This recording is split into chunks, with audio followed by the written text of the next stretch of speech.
Hello, I am Sydney Collins, and I'm going to take you on the journey of the unforgettable character and conflict of the extremely amazing book, The Bell Jar by Sylvia Plath. Let's get started.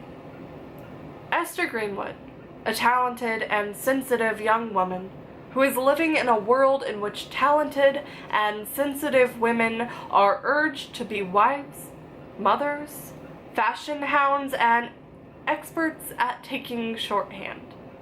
This leads us into the antagonist, which has to be Esther Greenwood's society, specifically in its parceling out of so few fulfilling roles for women like Esther.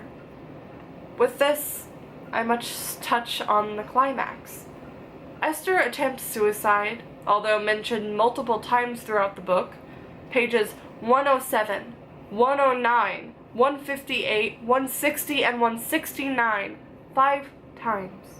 Those are only some of the few places in the book where she speaks on her depression, leading her to think suicidal thoughts.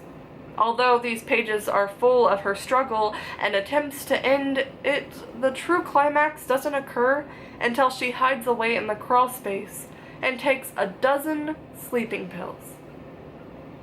This is truly the peak of her mental health journey and the peak of the story's plot.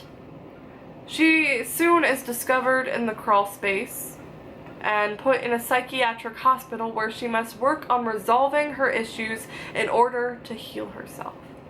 She returns to the hospital and, like mentioned in my previous videos, meets a new doctor that provides more soothing experiences with electroshock therapy. And this hospital is also where she meets her friend Joanne, who later hangs herself in the woods. Goodness. The outcome of all of this would be for Esther to find a way to exist as a writer in her society, like she had been wanting throughout her experience with the depression. Plath ends the story with Esther entering a room for a meeting that will determine her fate.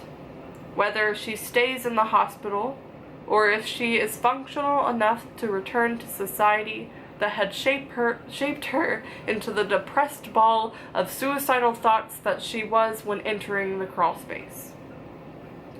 This book takes the idea of depression to another level. I believe that she captured the build-up and peak of Esther's depression so greatly. From Esther being unable to work up the energy to successfully hang herself, to Esther downing a medication that she knew could kill her.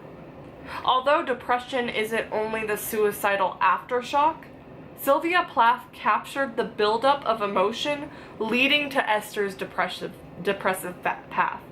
Not wanting to shower, change, write like she used to, and even work up the courage to pose for a photo. Sylvia's take on it was just outstanding. And I believe that people who struggle with this terrible diagnosis of depression, many people do. I even struggle with it with myself. I hope they would take something from The Bell Jar by Sylvia Plath. And I truly think they could. Thanks for watching. Have a nice day.